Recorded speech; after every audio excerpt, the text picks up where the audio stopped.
سلام عليك يا نبي، سلام عليك يا رسول، سلام عليك يا نبي، سلام عليك يا رسول. Assalamualaikum warahmatullahi wabarakatuh.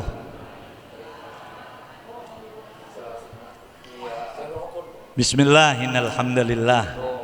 Wassalatu wassalamu ala rasulillah Sayyidina Muhammad ibn Abdullah wa ala alihi wa sahbihi wa man wala. Ashhadu an la ilaha illallah wahdahu la syarikalah wa ashhadu anna sayyidana Muhammadan abduhu wa rasuluh la nabiyya ba'dah. Allahumma salli ala sayyidina Muhammad wa ala ali sayyidina Muhammad. Rabbi syrah li sadri wa yassir amri wahlul 'uqdatam min lisani yafqahu qawli. Amma ba'd fa ya ayuhan nas ittaqullaha haqqa tuqatih wa la tamutunna illa wa antum muslimun.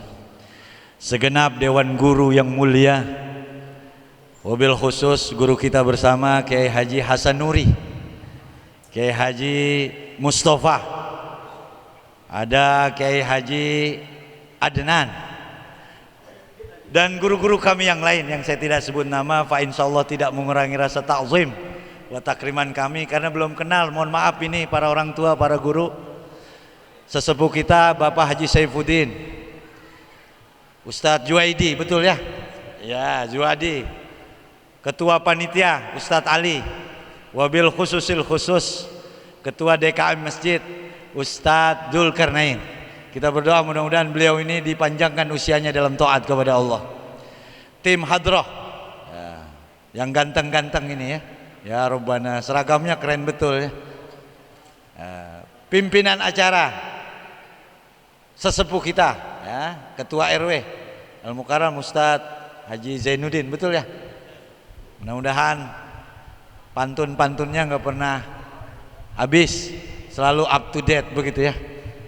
Jamaah, bapak-bapak, ibu-ibu, seluruh tamunya Allah dan tamunya Nabi Muhammad sallallahu alaihi wasallam. Tiada kata yang pantas kita sematkan pada kesempatan kali ini selain rasa syukur kita kehadirat Ilahi Rabbi atas berbagai macam nikmat yang Allah beri kepada kita semua. Teramat banyak tentunya sehingga kita tidak dapat menghitungnya. Mata kita tak sanggup melihat, lisan kita tak sanggup mengucap, bahkan jiwa dan raga kita pun tak sanggup meraba sampai di mana yang menjadi batasan-batasan nikmat. Nikmat yang dijanjikan kelestariannya apabila kita syukuri, dan berbalik menjadi azab apabila tidak kita syukuri. La in syakartum la azidannakum wa la in kafartum inna azabi lasyadid. Dan dari sekian banyak nikmat itu salah satunya adalah diberinya kita kekuatan, kesempatan dan izin di tengah-tengah aktivitas kita untuk bisa hadir di masjid yang mulia ini dalam rangka memperingati kelahiran junjungan kita, kecintaan kita, Nabi besar Nabi Muhammad sallallahu alaihi wasallam.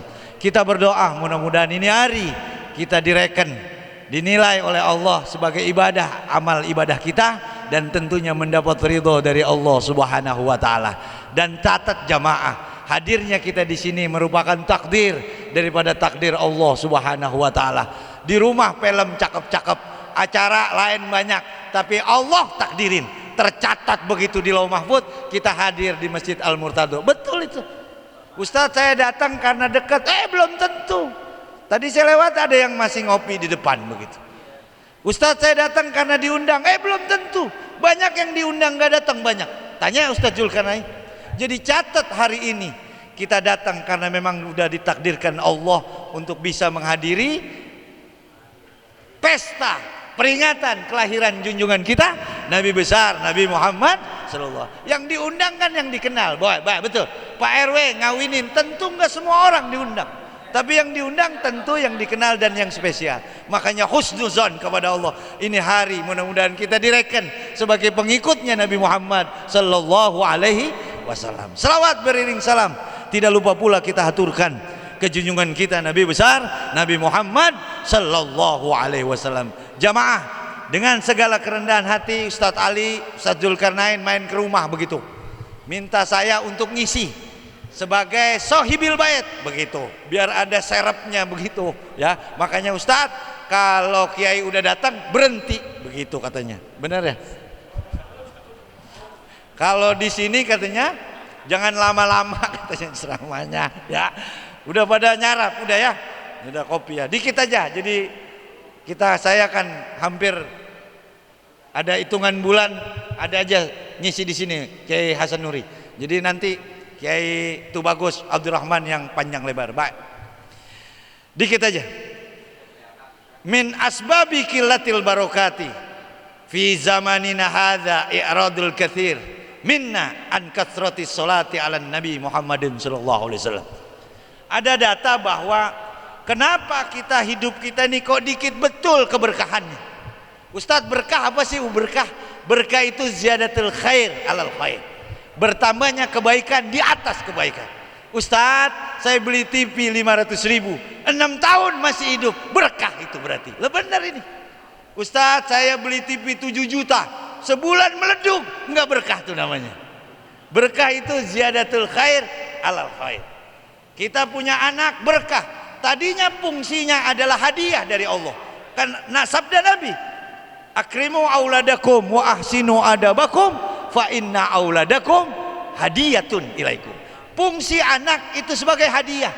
Makanya saya nggak bisa bayangin ada orang berumah tangga bertahun-tahun nggak punya anak. Kayak apa itu rumah tangga? Nah, Allah kasih hadiah. Awalnya anak jadi hadiah, tapi berubah jadi berkah kalau bisa nolongin kita di yaumil kiamah nanti. Lah benar ini.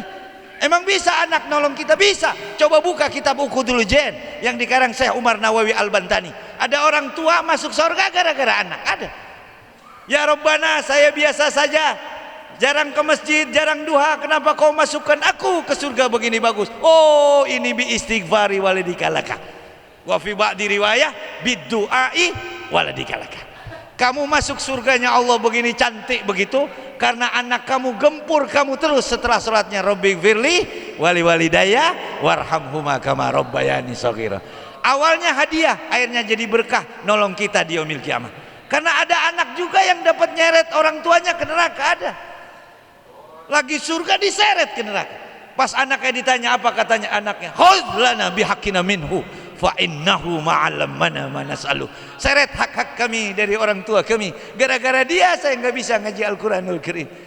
Gara-gara dia nggak pernah nyuruh saya sembahyang. Ya Allah, orang tua diseret nanti. Coba buka tafsirnya, ya ayyuhalladzina amanu qu anfusakum wa ahlikum naro. Tafsir Jalalain. Ahli itu istri, bini dan anak kita. Nanti dia akan bergelantung, kita punya betis, kita punya kaki, dia pegang. Baba tanggung jawab. Kenapa baba diam aja kalau saya nggak berangkat ke masjid? Begitu kata anak kita. Mak tanggung jawab. Kenapa mak diam saja kalau saya nggak bisa ngaji Al-Qur'anul Karim? Begitu kata. Bu, tanyain kepada lakinya, siapapun ayahnya dua yang dilihat, ini calon penolongku di surga atau musuhku di neraka, siapapun. Dalam konteks keluarga sakinah, mustahil keluarga jadi sakinah kalau jauh dari nilai-nilai agama. Berangkat pagi, pulang sore, banting tulang, peras keringat, capek nyari duit begitu. Diketok pintu, assalamualaikum, waalaikumsalam. Dibuka pintu, ngelihat anaknya lagi bismillah, nyes aja begitu. Lah bener. Yang awalnya jadi hadiah jadi berkah. Bini juga begitu, bisa berkah bini. Nah, barometer bini berkah ziyadatul khair alal khair. Berarti indikasinya dua ya. Benar, dua, enggak bercanda ini. Ini akal bulus ini namanya, enggak. Jadi ziyadatul khair. Jadi berkah. Nah, kata ini kitab Syekh Ali Jum'ah bilang, sedikitnya keberkahan kita dalam hidup karena memang jarangnya kita baca selawat kepada Nabi Muhammad sallallahu alaihi wasallam. Saya teruskan. Fawaroda, diriwayatkan anna qaryata fi biladil maghribi asobaha al-qahtu wal jafafu. Ada di daerah Maghrib, ada satu qaryah, satu kampung terjadi paceklik. Berbulan-bulan enggak turun hujan.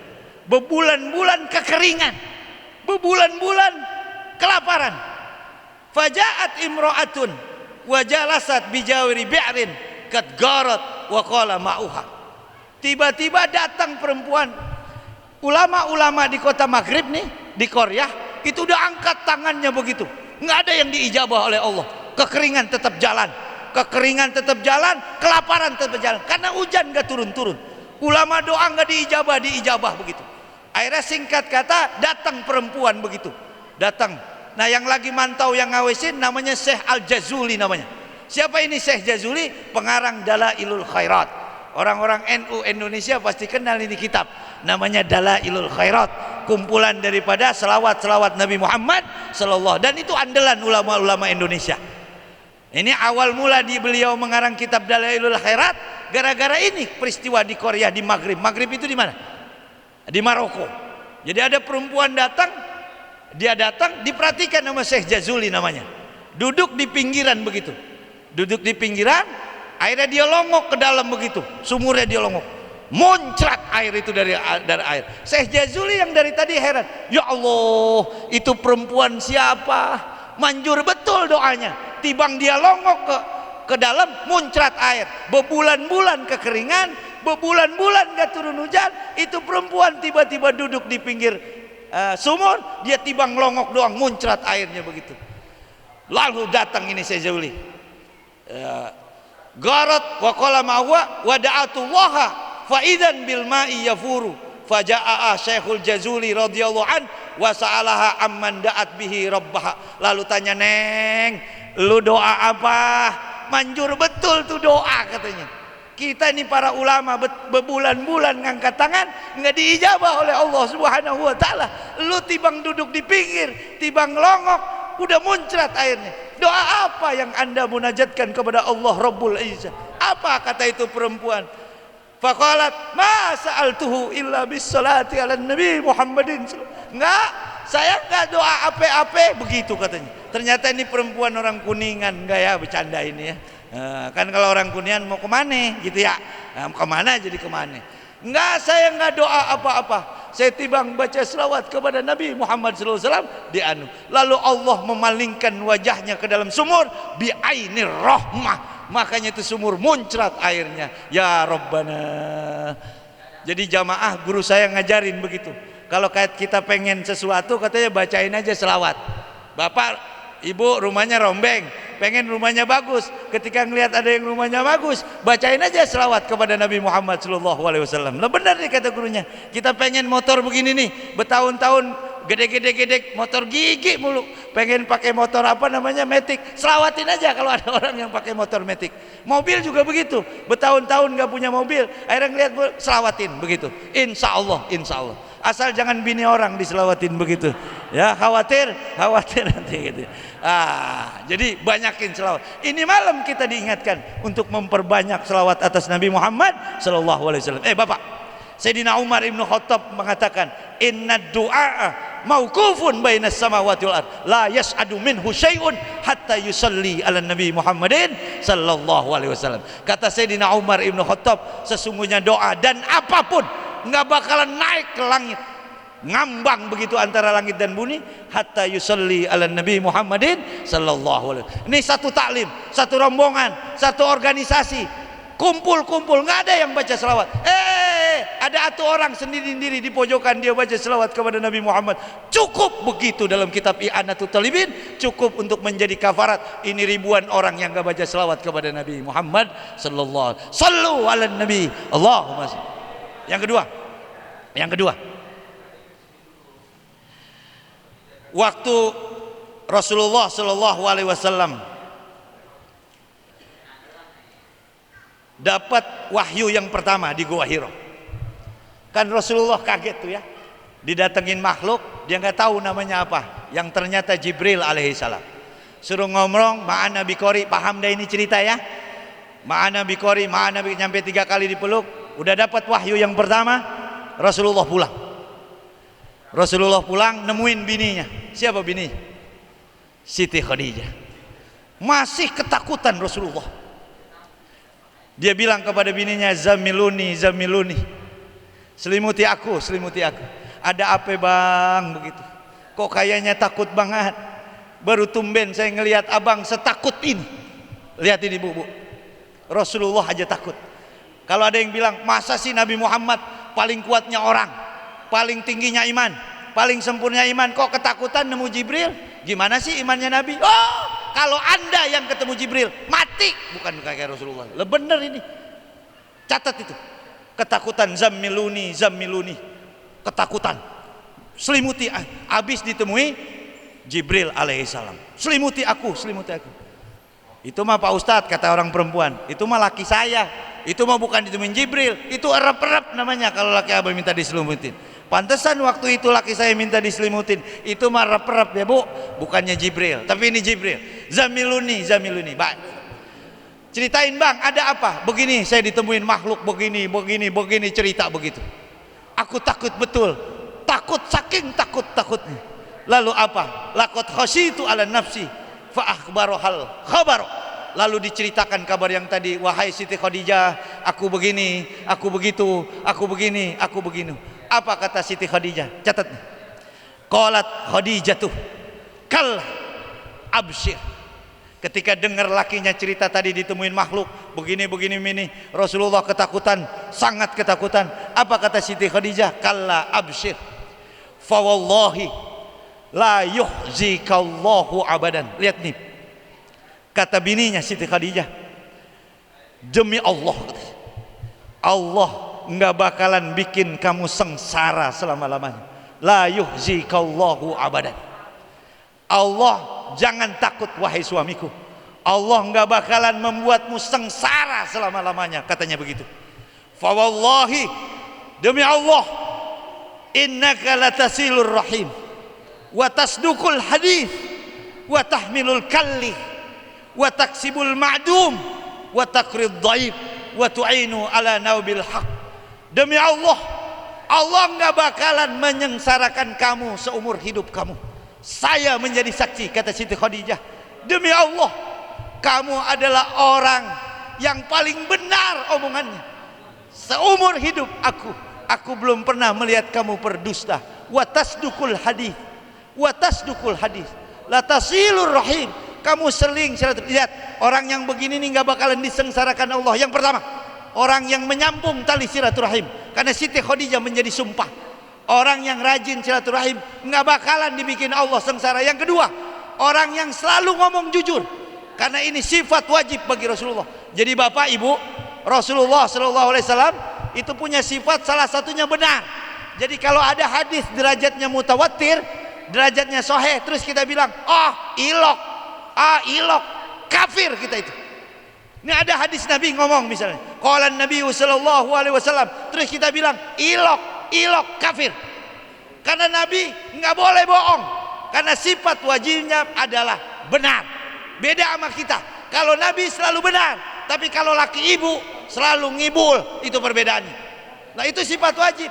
Dan sifat wajib Rasul itu banyak, bukan hanya sidik, tablik, amanah, fatanah, tapi Rasul dari zaman Nabi Adam sampai Nabi Muhammad SAW, salah satunya nih adalah harus paling ganteng senegrinya.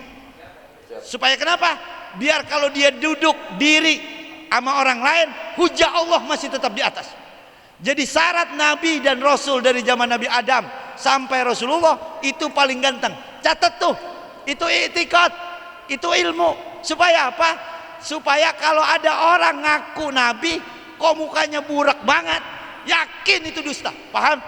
Ini kan banyak orang, masa kemarin ada yang ngaku Nabi mukanya burak begitu? Karena belum ngaji, pengikutnya banyak. Jadi yakini bahwa Nabi itu harus paling ganteng. Jadi kalau ada orang burak ngaku Nabi, udah bohong aja dia. Paham ya? Paham. Jadi kata Nabi, kamu itu paling benar. Akhirnya diceritakan, bawa dah, dibawa kemana? Di riwayat sepupu. Ada yang bilang mamang, siapa? Mamangnya siapa? Aroko bin Naufal. Ya, ditanyain. Nah itu dia tukang nyatet Injil ke bahasa Arab. Jadi mamangnya Siti Khadijah sering ngomong mentransit dari bahasa Arab, dari Injil, dari bahasa Ibrani ke Injil. Udah datang kayaknya. Ya, roba nyampe jam berapa ini? Ya jadi, nah dia juga bersumpah. Fa wallahi, demi Allah, innaka lanabiyyun hadil ummah, begitu kata Aroko. Yang datang kepadamu namanya Namus. yang datang kepada Nabi Musa, yang datang kepada Ibrahim, yang datang kepada nabi-nabi. Kata si Araqah bin Naufal tadi, fa wallahi innaka lanabiyyun hadhil ummah. Demi Allah, kamu adalah nabi umat hari ini. Seandainya saya diberikan kehidupan panjang, usia panjang, saya yang pertama membela kamu. Saya di saat kaummu mengusir kamu. Begitu kata Araqah bin Naufal. Tapi Rasulullah masih ragu. Mohon maaf, Rasulullah ini masih ragu. Apa benar ini Jibril? Jadi goyang itu hatinya. Keraguan itu masih ada. Lalu Siti Khadijah menegaskan, udah benar, mamang saya nggak mungkin bohong. Itu pasti namus, itu pasti Jibril alaihissalam, malaikat yang datang kepada Musa, yang datang kepada Ibrahim, yang datang kepada Nuh. Tapi Nabi Muhammad masih ragu di riwayat yang lain bahwa apa benar ini malaikat. Apa kata Siti Khadijah? Begini aja bang, kalau besok dia datang lagi, bilangin saya, kata Siti Khadijah. Kalau besok dia datang lagi, bilangin saya. Singkat kata, ada riwayat, ada yang bilang lemah, tapi ini ahli sunnah bilang kuat juga. Datang Jibril, pas datang dikasih unjuk kepada Khadijah. Wahai Khadijah, dia datang lagi begitu.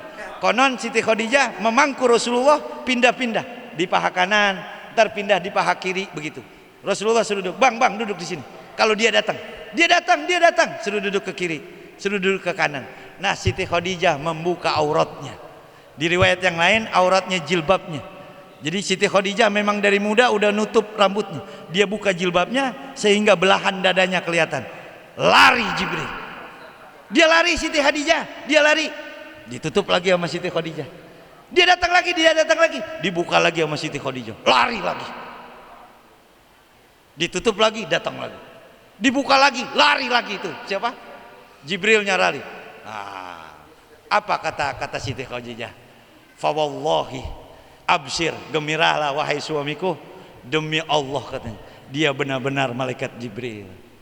Malaikat itu nggak mau ngelihat aurat. Ini hikmahnya apa ibu? Jadi malaikat itu nggak bakalan masuk rumah sama orang yang buka auratnya. Nah ini ya beda dengan setan. Kalau setan orang bakar aurat bukannya kabur, dia malah nomplok begitu ya. Jadi malah nomplok begitu. Jadi benar ditenangin sama Allah Subhanahu wa taala dengan dan Siti Khadijah, lihat Siti Khadijah. Coba lihat Siti Khadijah itu berumah tangga dengan Rasulullah 25 tahun.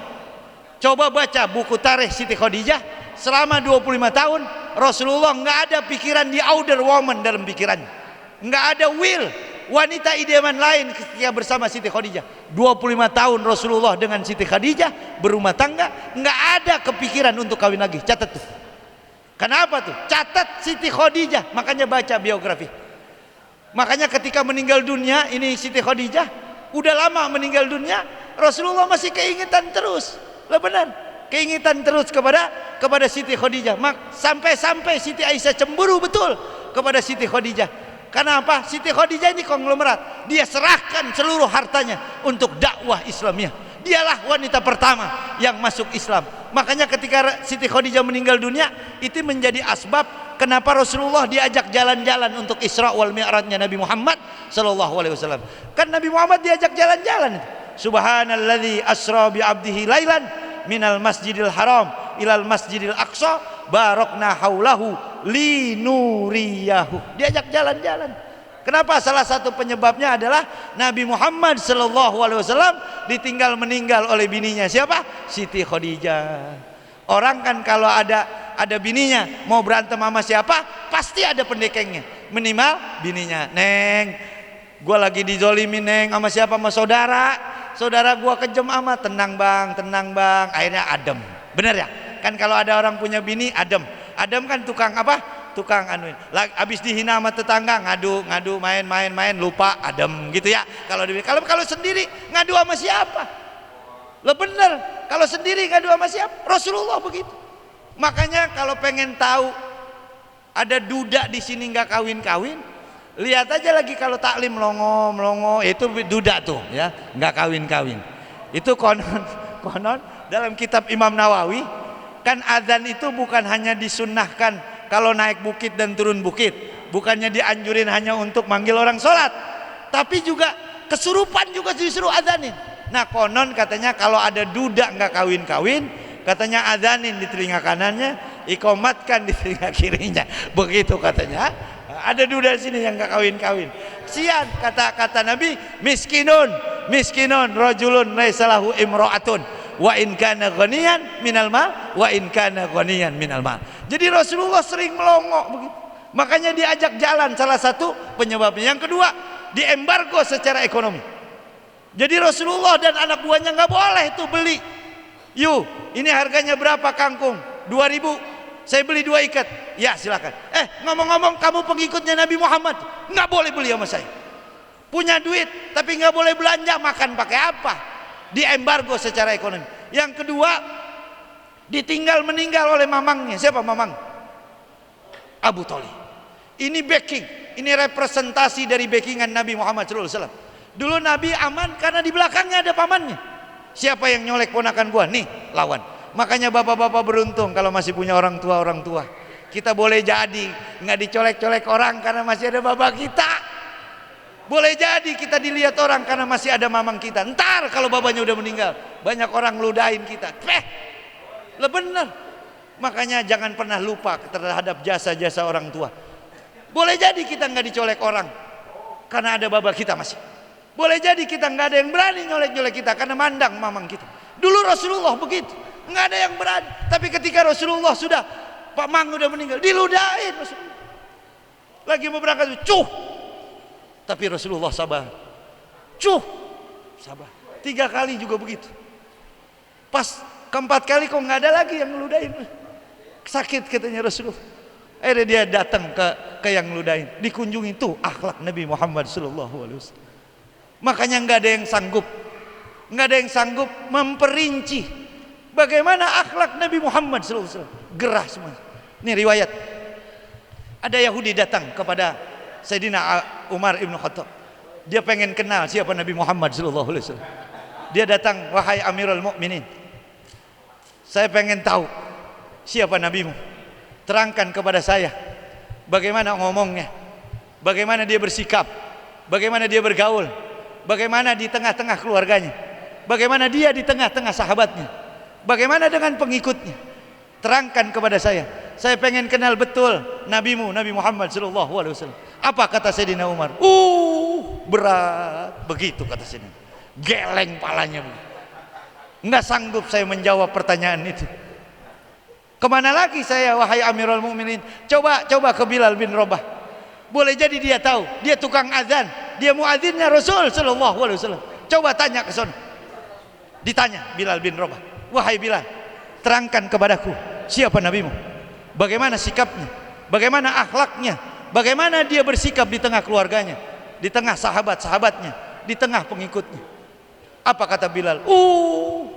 Berat. Geleng palanya itu Bilal bin Rabah. Nggak sanggup saya menjawabnya. Pertanyaanmu berat betul.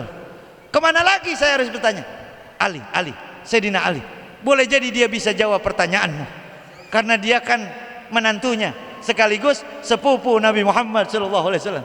Boleh jadi dia tahu bagaimana karakteristik Nabi Muhammad secara mendetail. Saya nyerah katanya. Singkat kata datang ke Sayyidina Ali. Wahai Ali karamallahu wajhah, terangkan kepadaku bagaimana nabimu, siapa nabimu, bagaimana sikapnya di tengah-tengah keluarga, bagaimana kelakuannya di tengah sahabat-sahabatnya, di tengah pengikutnya, bagaimana ngomongnya, bagaimana sikapnya, bagaimana akhlaknya. Apa kata Sayyidina Ali? Berat kata. Geleng palanya begitu. Nggak sanggup saya jawab pertanyaanmu. Nyerah, mohon maaf dah. Silahkan tanyakan yang lain. Wahai Ali, ini semuanya bermuara kepadamu. Seluruh sahabat Nabi Muhammad bermuara kepadamu. Kalau kamu nggak bisa jawab, lalu kemana saya bertanya tentang junjunganmu, tentang nabimu Nabi Muhammad SAW? Nggak tahu dah. Terserah lu mau jawab, lu nanya siapa. Untuk pertanyaan itu saya nyerah. Silakan tanya. Pulang ini Yahudi. Seling beberapa langkah dipanggil sama Sayyidina Ali. Sini saudara, sini. Begini aja dah katanya. Coba jawab dulu pertanyaan saya. Terangkan kepada saya dulu bagaimana indahnya alam raya beserta isinya secara mendetail.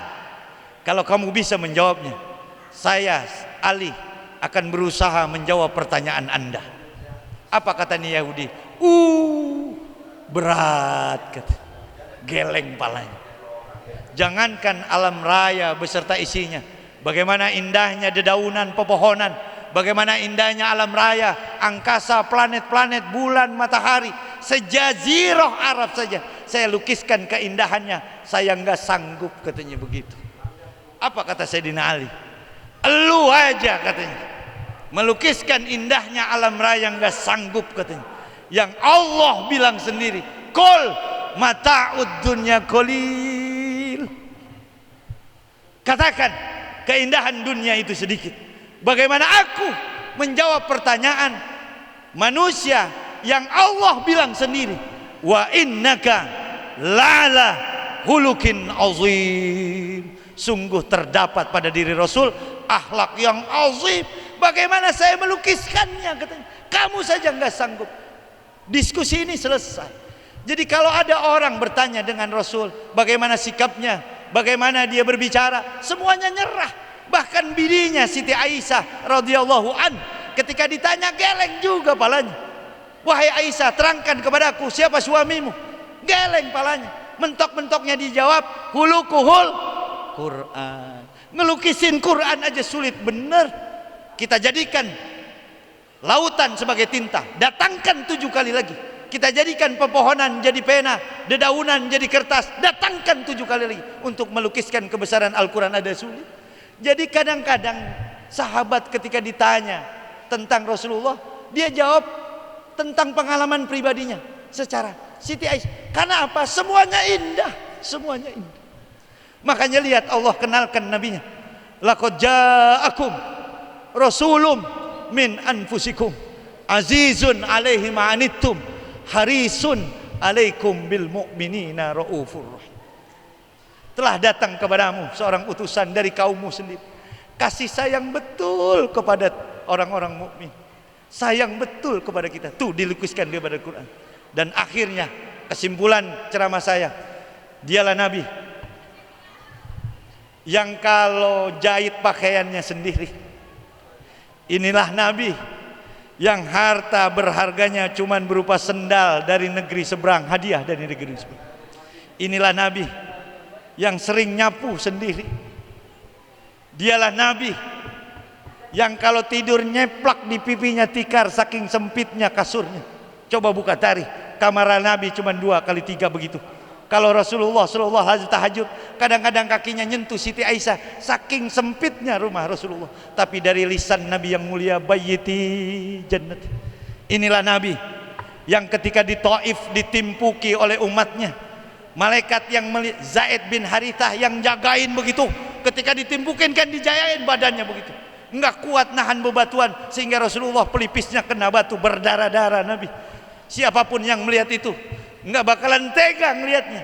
Bahkan malaikat pun yang enggak punya nafsu, dia tawarkan gunung untuk dihimpitkan kepada negeri. Padahal malaikat enggak punya nafsu. Saking marahnya ngelihat junjungannya ditimpukin di negeri Taif, dia tawarkan, ya Rasulullah, seandainya kau mau, aku akan himpitkan gunung itu kepada itu. Apa kata Nabi Muhammad sallallahu alaihi wasallam? Allahumma ighfir li qaumi fa innahum la. Inilah Nabi yang kalau nenteng apa-apa sendiri. Saking tawaduknya Nabi Muhammad. Suatu ketika diparanin begitu, Nabi, biar aku yang membawa tentenganmu. Apa kata Nabi Muhammad? Sahibil mal, yang punya barang lebih berhak nenteng. Saking tawadunya Nabi Muhammad sallallahu alaihi wasallam. Percis kayak ustadz Tanjung Barat. Kalau habis pulang tahlil, Ustaz saya tentengin Ustaz. Enggak usah, tawadu ya Ustaz. Enggak, takut ketuker. Begitu katanya. Ya Rabbana. Jadi inilah Nabi yang benar-benar dilukiskan oleh Al-Quran. Laqad ja'akum rasulun min anfusikum azizun alaihi ma'anittum harisun alaikum bil mu'minina raufur rahim. Semuanya indah, semua dengan sahabatnya indah, dengan keluarganya indah. Ini hari alhamdulillah Allah takdirkan kita ikuti prosesi peringatan Maulid Nabi Muhammad sallallahu alaihi wasallam yang dilaksanakan oleh seluruh DKM masjid. Ingat bahwa Allah enggak tuli. Terakhir udah datang. Dikit lagi. Allah enggak budek. Kalau nanggung kan puyeng ya Pak. Kita aja mau bini kalau nanggung puyeng. Nggak tanyain. Dikit. Ini kan tentu ada donatur, betul ya. Ada yang nyumbang pisang, ada yang nyumbang onde-onde, ada yang nyumbang. Ingat, Allah nggak budek. Fama ya'mal mithqala dzarratin wa ma ya'mal mithqala dzarratin syarra. Ingat, Allah nggak budek. Apa yang kita sedekahkan pasti dicatat. Nah, ini hari saya punya kitab namanya Al-Kabair yang dikarang oleh Hafidz Hasan Masudi. Itu bicara tentang 70 macam dosa serta konsekuensi logik dalam kehidupan sehari-hari. Jadi dosa itu punya konsekuensi. Lah benar ini, Pak, nanam jagung hari ini 4 bulan baru berpanen. Nggak mungkin nanam hari ini besok dia berpanen, enggak. Tumbuh dia betunas, berdaun, bercabang, baru berbuah, berkembang. 4 bulan tumbuh jagung. Yang kita panen jagung, bukan semak, bukan. Nanam mangga lamaan dikit. Hari ini 15 tahun bahkan berpanen. Bukan besok, bukan. Tapi 15 tahun yang akan datang. Dosa juga begitu, dosa. Kemana Bapak waktu umur 20 tahun? Nyekek botol, main judi, nyolong jemuran. Ada yang nyolong jemuran sih. Ingat, Allah nggak budek. Makanya hancurnya keluarga. Boleh jadi ada dosa masa lalu yang baru berpanen. Lah benar ini. Allah bilang, ma asobakum min hasanatin faminallah, ma asobakum min sayyatin famin nafsik. Apa yang menimpa dirimu dan keluargamu berupa kebaikan pasti dari Allah. Tapi apa yang menimpa dirimu dan keluargamu berupa keburukan, keluarga hancur, anak nggak dengar kata, keluarga hancur sehancur-hancurnya, penyakit nggak baik-baik, nyari rezeki seret banget, boleh jadi karena dosa masa lalu berpanen. Lah benar ini. Ma asobakum min hasanatin faminallah, ma asobakum min sayyatin. Makanya kalau keluarga kita hancur, ujian bertubi-tubi, kok masalah nggak berhenti-berhenti ini di keluarga saya, ingat masa lalu. Boleh jadi ada dosa yang baru berpanen. Lah benar ini. Tapi catat, Tuhan kita bukan Allah yang kejam. Tuhan kita Maha Rahman. Tuhan kita Maha Rahim. Pasti Allah menurunkan penetralisirnya. Betul. Pernah dengar gak silaturahim memperpanjang usia? Pernah dengar gak sedekah menutup bala? Nah, salah satunya adalah peringatan ini hari kita hadirnya di sini. Kok bisa? Wa ma kana Allahu liyu'adzibahum wa anta fihim. Wa ma kana Allahu mu'adzibahum wa hum yastaghfirun. Allah enggak bakalan nurunin azab kepada orang, kepada kampung, pada kelompok kalau di tengah-tengahnya masih ada Nabi Muhammad sallallahu alaihi wasallam. Dan Allah nggak bakalan mengadab satu kampung, satu orang, satu keluarga kalau mereka masih mau beristighfar kepada Allah Subhanahu. Astaghfirullah Rabbal baraya, astaghfirullah minal. Sekali lagi, astaghfirullah Rabbal baraya, astaghfirullah minal. Sekali lagi biar 3 kali. Astaghfirullah Rabbal baraya, astaghfirullah minal. Catat. Jadi hadirnya kita sini nggak percuma. Allah nggak budak. Duduknya kita di sini niatin iktikaf, terus menghadiri kelahiran junjungan kita, kecintaan kita, boleh jadi menjadi menghapus ketetapan jelek yang kemarin-kemarin kita catat. Amin. Dan mudah-mudahan kita pulang dari sini, Allah menjadi asbab hadirnya kita di sini. Allah turunkan ketetapan baik buat diri kita dan keluarga di kemudian hari. Wallahu a'lam bishawab. Assalamualaikum warahmatullahi wabarakatuh.